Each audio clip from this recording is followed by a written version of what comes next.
Bonjour, c'est Anaïs Guyot. J'espère que vous allez bien. Je suis sophrologue consultante et j'accompagne les entreprises à replacer l'humain au cœur de la société en outillant notamment les hommes et les femmes qui la composent à savoir gérer leur stress et leurs émotions en totale autonomie. Je viens aujourd'hui auprès de vous avec des questions. Comment vous allez ? Comment vous vous sentez dans cette période un petit peu particulière ? J'aimerais vraiment que vous puissiez le partager avec moi, soit en commentaire, soit en message privé ou par mail, contact@anaisguyot.fr.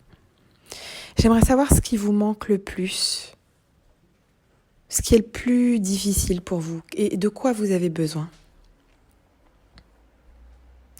À travers ces questions, moi déjà, j'ai besoin d'avoir quelques éléments pour vous apporter des contenus les plus adaptés à vos besoins. Mais aussi, c'est une première étape pour vous aujourd'hui pour identifier comment vous vous sentez à l'intérieur de vous, qu'est-ce que vous ressentez, quelles sont vos émotions, en fait, dominantes. Les émotions, on ne peut pas les feindre. L'expression d'une émotion, elle est physiologique. Par exemple, la peur, elle va mettre une boule au ventre, ou la colère aussi, ou la tristesse, elle va peut-être faire couler des larmes, ou mettre une boule dans la gorge. On ne peut pas faire semblant de ressentir une émotion. C'est impossible. Ça signifie que nos émotions, c'est notre GPS intérieur, et quand il vient nous délivrer une information, à travers des sensations physiques qui témoignent d'une émotion, eh bien cette information-là, elle est importante. Et si on ne l'écoute pas, elle va commencer à être très discrète pour venir nous parler, et elle va venir parler de plus en plus fort, toquer à la porte de manière de plus en plus bruyante jusqu'à ce qu'on l'écoute.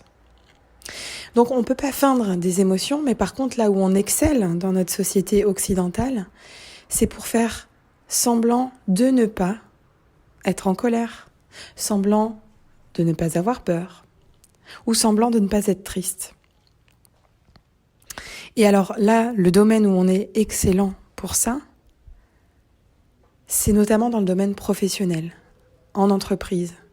Parce qu'on pense, à tort, que l'expression des émotions n'a pas sa place dans notre société, en tout cas dans le monde professionnel.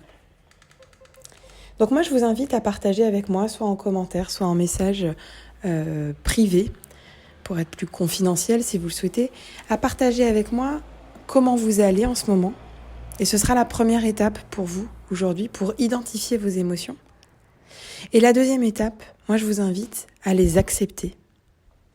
Acceptez cette peur si c'est ça qui vous habite aujourd'hui. Acceptez votre colère, ou acceptez votre tristesse, ou acceptez votre joie, bien évidemment.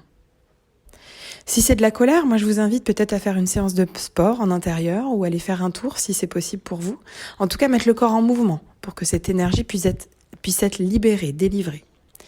Si vous êtes triste, je vous invite à le communiquer autour de vous, à appeler vos proches pour qu'ils puissent être en mesure de vous consoler, de vous rassurer. C'est de ça que vous avez besoin. Et si vous avez peur, peut-être changer quelque chose à votre emploi du temps, votre planning de la journée de confinement pour venir vous rassurer, vous sécuriser, vous amener un maximum de sécurité dans ce cadre sur lequel on ne peut pas agir pour l'instant. Et si c'est de la joie, moi je vous invite à la partager, à appeler vos proches, à faire une visioconférence pour partager cette joie qui vous habite, pour qu'elle s'ancre à l'intérieur de vous, mais aussi parce qu'elle est très contagieuse et que ça permettra d'en faire bénéficier d'autres personnes. C'est tout pour aujourd'hui. Je vous souhaite de prendre soin de vous et de vos proches et je vous dis à très vite pour la suite. Merci.